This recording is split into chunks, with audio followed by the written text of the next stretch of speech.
रामू एक सच्चा भक्त था, लेकिन जब उसके जीवन में कठिनाइयां आईं तो उसने सोचा, भगवान मेरा साथ क्यों नहीं दे रहे। रामू एक संत के पास गया और अपना सवाल पूछा। जब सब कुछ अच्छा होता है तब भगवान मेरे साथ रहते हैं, लेकिन जब मुश्किलें आती हैं तो वे मुझे अकेला क्यों छोड़ देते हैं।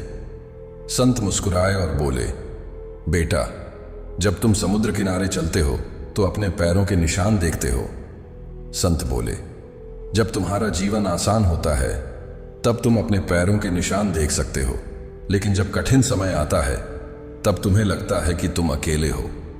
पर वास्तव में वे निशान तुम्हारे नहीं, भगवान के हैं, क्योंकि उन्हीं दिनों में भगवान तुम्हें अपनी गोद में उठाकर चलते हैं। रामू की आंखों में आंसू थे। उसने समझ लिया कि बुरे दिनों में भगवान हमें छोड़ते नहीं, बल्कि हमें अपने कंधों पर उठा लेते हैं। संत की बातें सुनकर रामू को कुछ शांति मिली, लेकिन उसकी परीक्षा अभी बाकी थी। अगले ही दिन उसकी झोपड़ी में आग लग गई और वह फिर से परेशान हो गया। रामू भागता हुआ संत के पास गया और बोला, संत जी, मेरी झोपड़ी जल गई, अब मैं कहां जाऊं। भगवान ने फिर से मुझे अकेला छोड़ दिया। संत मुस्कुराए और बोले, बेटा, जब एक बीज को पेड़ बनना होता है तो उसे पहले मिट्टी में दबाया जाता है, फिर पानी और धूप से उसे मजबूत बनाया जाता है। भगवान तुम्हें भी मजबूत बना रहे हैं। रामू ने संत की बातें सुनी और तय किया कि वह हार नहीं मानेगा। वह गांव में काम ढूंढने निकल पड़ा। चलते चलते रामू को एक सेठ मिला, जिसने उसे अपने खेत में काम करने का अवसर दिया। रामू ने मेहनत से काम किया और कुछ महीनों में ही इतना कमा लिया कि वह एक नई झोपड़ी बना सका। रामू अपनी नई झोपड़ी बनाकर पास गया और बोला, संत जी, अब मुझे समझ आ गया कि भगवान हमें कठिनाइयों से मजबूत बनाते हैं।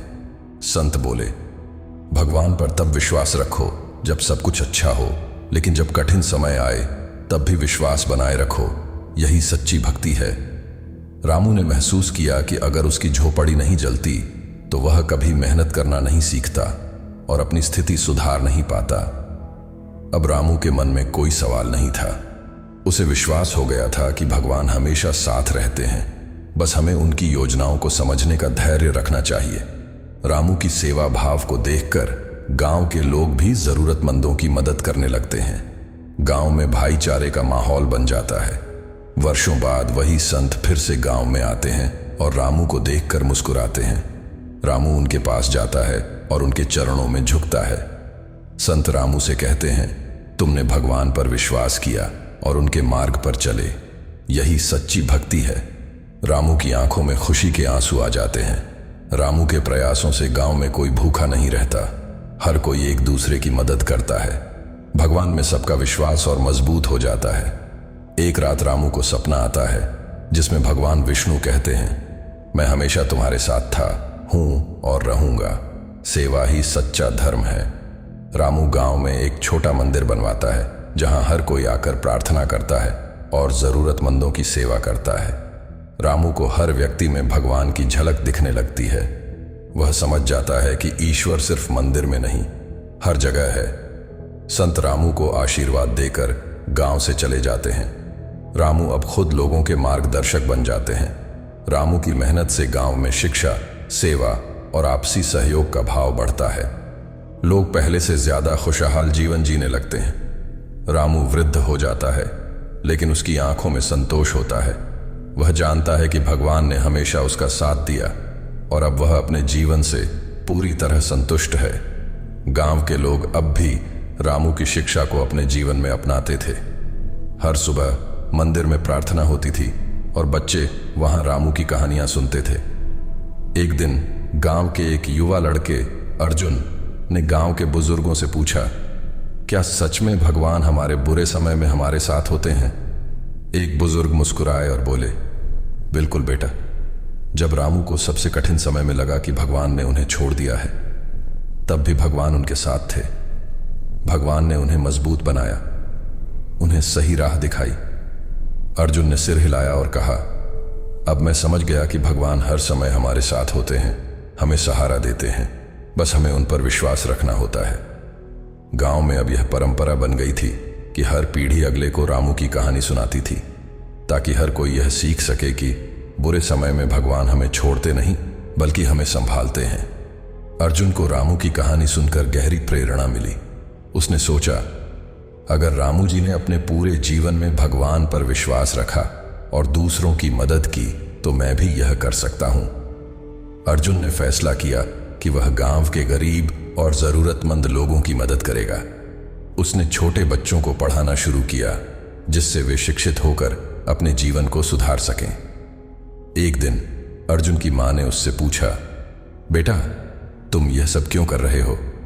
अर्जुन ने मुस्कुराते हुए जवाब दिया, रामू जी ने हमें सिखाया कि भगवान हमारे कर्मों में बसते हैं। जब हम दूसरों की मदद करते हैं तब हम भगवान के सबसे करीब होते हैं। गांव वाले अर्जुन की सोच और मेहनत को देखकर बहुत खुश हुए। धीरे धीरे पूरे गांव में शिक्षा और सहयोग की एक नई लहर दौड़ पड़ी। गांव के युवा अब शिक्षा और सेवा के महत्व को समझ चुके थे। वे मिलकर गांव के सुधार के लिए कार्य करने लगे। अरुण, जो पहले अनिश्चित था, अब पूरी तरह समर्पित हो चुका था। एक दिन अरुण ने गांव के सभी लोगों को बुलाया और कहा, अब समय आ गया है कि हम सभी मिलकर इस गांव को स्वर्ग बनाएं। गांव वाले उसकी बातें सुनकर प्रेरित हुए और सबने एक साथ मेहनत करने का संकल्प लिया। कुछ दिनों बाद गांव में एक नई पाठशाला बनाई गई जहां हर बच्चे को शिक्षा मिलने लगी। अरुण और उसके साथी बच्चों को पढ़ाने लगे जिससे गांव का भविष्य उज्जवल होने लगा। अब गांव में खुशहाली थी। बुजुर्ग संतुष्ट थे कि नई पीढ़ी ने सही राह पकड़ ली थी। अरुण और उसके मित्रों का संकल्प पूरा हो रहा था। गांव में धीरे धीरे बदलाव आने लगा। जो बातें पहले असंभव लगती थीं, अब लोग उन पर विश्वास करने लगे।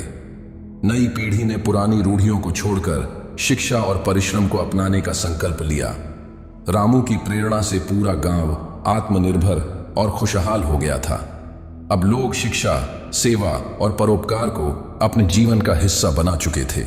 रामू की स्मृति में गांव के मंदिर के पास एक छोटा स्मारक बनाया गया जहां लोग आकर उनकी सीखों को याद करते थे। समय बीतता गया लेकिन रामू की कहानियां पीढ़ी दर पीढ़ी चलती रहीं।